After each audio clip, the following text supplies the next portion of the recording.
Les matinales de KPMG. Bonjour à tous et bienvenue sur les ondes de Radio KPMG. C'est un grand plaisir de vous retrouver aujourd'hui 2 février 2021, comme chaque premier mardi du mois, pour nos 20 minutes d'actualité comptable et financière. Au micro, Laurent Chilet et Hélène Modicom. Bonjour Laurent. Bonjour Hélène, bonjour à tous. La clôture bat actuellement son plein et cette année, le contexte est ô combien inédit, Laurent. Tout à fait. Qualité de l'information financière, projection de résultats, recherche de financement, robustesse du contrôle interne, cybersécurité, etc. Tout ceci, souvent dans un contexte de télétravail. Les défis à relever par les directeurs financiers seront donc multiples et complexes en 2021. C'est pourquoi il nous a semblé indispensable de consacrer notre dossier du mois aux priorités 2021 des directions financières. Et pour ce faire, nous avons convié Jean-Marc Discours, associé KPMG et président de l'Audit Committee Institute France. Mais avant cela, bien sûr, le journal de la rédaction. Le journal. À la une de ce journal aujourd'hui, de l'actualité réglementaire avec la publication des priorités de supervision de l'autorité des marchés financiers pour 2021, de l'actualité comptable internationale également avec la publication par l'IASB d'un projet de normes sur les activités régulées d'une part et d'un document à visée pédagogique sur la continuité d'exploitation d'autre part. Et comme de coutume, nous refermerons ce journal avec les principales publications de KPMG et également celles de l'AMF aujourd'hui. Ouvrons ce journal par l'actualité réglementaire. L'autorité des marchés financiers a publié, mi-janvier, ses priorités de supervision pour 2021 qui découlent de sa stratégie à 5 ans intitulée « Supervision 2022 ». Laurent. Oui, et dans ce contexte troublé, l'AMF s'est fixé 4 priorités pour 2021. Tout d'abord, se mobiliser pour accompagner les émetteurs et leur faciliter le financement de la reprise d'activité, tout en veillant à la qualité de la communication financière et au dialogue avec les actionnaires. Deuxième priorité, participer aux réformes qui feront la réglementation financière de demain dans le contexte de la sortie du Royaume-Uni de l'Union européenne. Et ce, avec un triple objectif de protection des investisseurs, de financement de l'économie et de compétitivité européenne. Troisième priorité, accélérer la transition vers la finance durable avec un accompagnement des émetteurs pour améliorer la qualité de l'information extra-financière tout en contribuant activement à la réglementation européenne dans ce domaine. Et quatrième priorité de l'AMF pour 2021 ? L'AMF a enfin la volonté de poursuivre le déploiement du plan stratégique dans son volet supervision avec l'objectif de rénover son approche fondée davantage sur les risques. Débutons l'actualité comptable internationale avec l'exposé sondage sur les actifs et passifs régulatoires publié par l'IASB le 28 janvier dernier.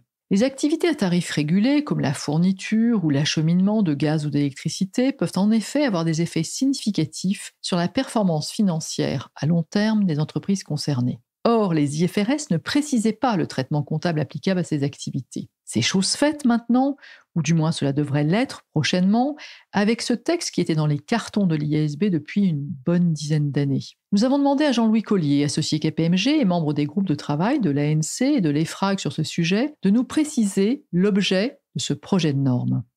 L'IASB vient en effet de publier son exposé sondage « Regulatory Assets and Regulatory Liabilities » avec un appel à commentaires ouvert jusqu'au 30 juin 2021. Cette nouvelle norme rendra obligatoire la comptabilisation d'actifs ou passifs régulatoires qui augmenteront ou diminueront le chiffre d'affaires des entreprises concernées sous certaines conditions.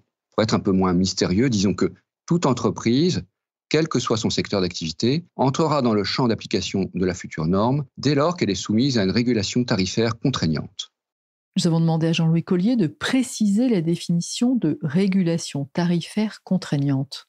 Mais il s'agit d'un accord gouvernant la fourniture de biens ou services et comportant une clause de régularisation sur une période ex post ou a posteriori si vous préférez. Prenons un exemple. Une entité vend l'année N des biens ou prestations à un prix déterminé à partir d'une formule tenant compte des coûts et des volumes de vente attendus. Et le cadre réglementaire prévoit que l'année N+1, les écarts entre les coûts réels et les coûts attendus sont incorporés dans le tarif de cette année. Dans ce cas, elle constatera un actif ou un passif régulatoire dès la clôture de l'année N à hauteur du revenu auquel donne droit cet écart. Ce genre de mécanisme est très fréquent dans le domaine de l'énergie, en France plutôt pour les prestations d'acheminement, mais aussi dans le monde, par exemple au Canada, au Brésil ou aux États-Unis. On y trouve souvent des accords qui permettent de reporter d'une année sur l'autre le coût de la fourniture du gaz ou de l'électricité, par exemple. Jean-Louis Collier nous explique également pourquoi il était nécessaire d'ajouter une telle norme au référentiel IFRS. C'était une demande de longue date des entreprises du secteur des utilities principalement. Ces groupes, selon les normes comptables américaines, enregistrent déjà des actifs ou passifs régulatoires, alors qu'en norme IFRS, elles ne le pouvaient pas. Leur performance financière n'est donc pas reflétée de manière satisfaisante, puisque les effets de report d'un exercice à l'autre ne sont pas pris en compte.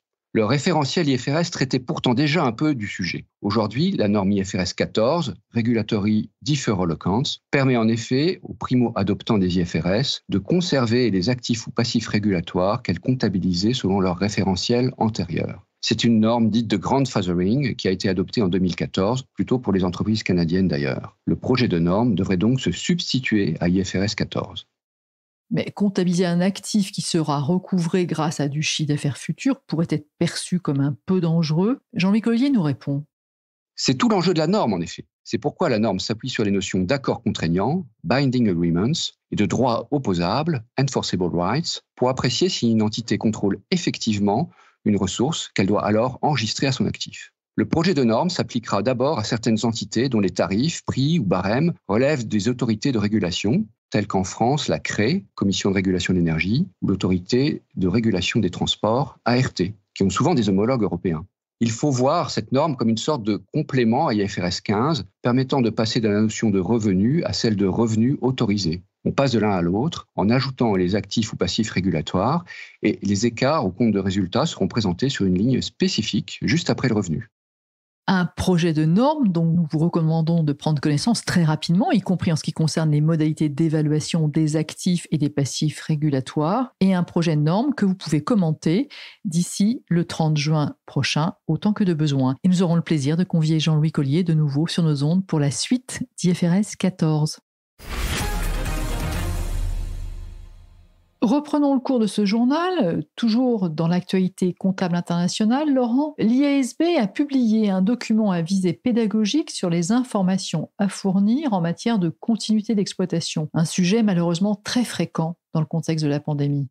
Oui, Hélène, à tel point que le normalisateur comptable international a jugé nécessaire de rédiger cette publication pour aider les entreprises dans leurs analyses et dans la rédaction de leurs notes annexes sur le thème de la continuité d'exploitation. Ce document, à vocation pédagogique, vous l'avez dit, aborde notamment la question de l'application d'IAS 1 et de la nécessité de donner des informations en annexe sur les principaux jugements effectués pour asseoir le principe de continuité d'exploitation, a fortiori quand l'analyse a été particulièrement délicate.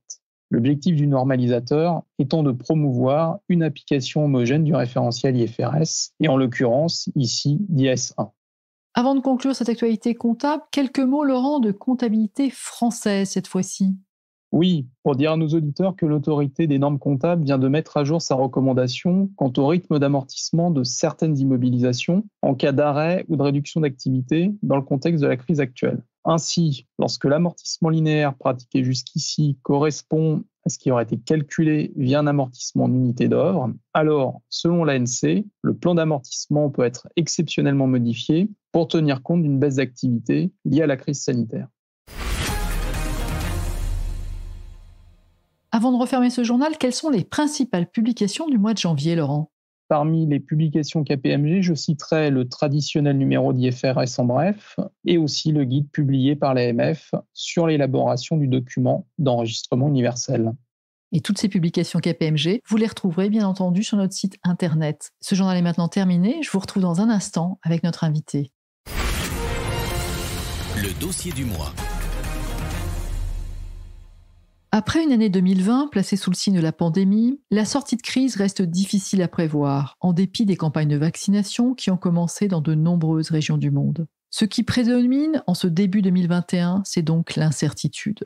Dans ce contexte incertain, les directions financières doivent rester mobilisées car elles vont être très sollicitées cette année encore. Pour vous donner une grille de lecture des principaux points d'attention des directions financières qui seront examinés en 2021 soit par les comités d'audit ou les conseils d'administration, et vous communiquer aussi quelques pistes de réflexion sur les actions à mener dans ce contexte exceptionnel, nous avons convié aujourd'hui à notre micro Jean-Marc Discours, associé de KPMG et président de l'Audit Committee Institute France. L'Audit Committee Institute de KPMG est un forum d'échange actif dédié aux membres de comités d'audit. Bonjour Jean-Marc.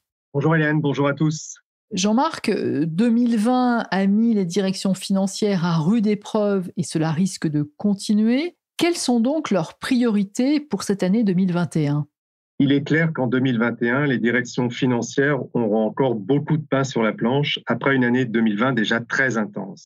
Tout en haut de la pile, il y a d'abord évidemment la clôture 2020 qui reste à finaliser pour les sociétés les plus en avance et qui est encore en cours pour les autres. Ces travaux de clôture s'effectuant dans le contexte compliqué que vous avez exposé il y a un instant. La principale difficulté aujourd'hui pour les directions financières est d'établir des projections dans un environnement aussi incertain.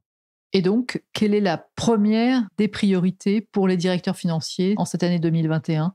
Hélène, leur première priorité est de répondre à l'attente très forte des parties prenantes en matière de transparence de l'information financière. Nos auditeurs le savent, les normalisateurs ont demandé en 2020 de ne pas isoler les impacts du Covid-19 en éléments non courants sur la face du compte de résultat et de donner des informations détaillées dans l'annexe des comptes. Sur ce sujet, les comités d'audit prévoient d'examiner le processus interne mis en place pour chiffrer les impacts du Covid-19 sur les différentes rubriques du compte de résultat, à savoir chiffre d'affaires, charges de personnel, risque client, impairment, etc. Dans ce domaine, l'annexe va jouer un rôle central pour comprendre la performance de l'entreprise en cette période de crise. Communiquer de manière appropriée en période de crise est indispensable, c'est indéniable. Et les entreprises doivent être attentives également aux indicateurs de performance qu'elles utilisent et qu'elles vont utiliser en 2021. Absolument, Hélène. L'entreprise doit fournir aux investisseurs les informations dont ils ont besoin avec des indicateurs pertinents, et ce, de manière permanente dans le temps, tout en respectant les exigences du régulateur.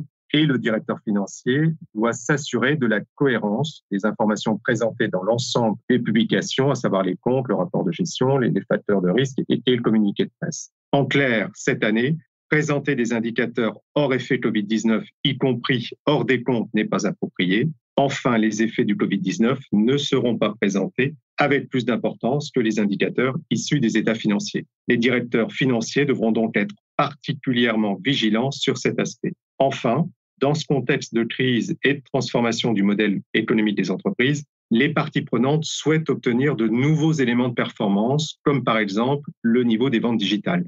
Il va donc falloir que les directions financières renforcent leur processus pour produire et communiquer sur ces nouveaux indicateurs. Message reçu 5 sur 5. Je reviens à ce processus de clôture de 2020. Il semble que les comités d'audit n'ont pas d'inquiétude particulière en la matière. Est-ce que vous partagez leur opinion ? Vous avez raison, Hélène. Les entreprises, en particulier les sociétés cotées, ont déjà fait l'expérience d'un arrêté en temps de pandémie, en l'occurrence au 30 juin 2020, je dirais sans dommages majeurs. Je pondérerai toutefois mon propos s'agissant des entreprises peu digitalisées avant la pandémie et qui ont dû le faire à marche forcée. Les comités d'audit ont bien en tête ces changements importants dans les processus de clôture et d'audit externe, et c'est clairement un point de vigilance pour eux en ce début d'année. Ils veulent s'assurer que les approches d'audit ont été adaptées à ces nouveaux modes d'organisation. Et puis, dans la foulée de la clôture 2020, les directions financières vont devoir s'atteler aux informations prévisionnelles dont le besoin est renforcé cette année.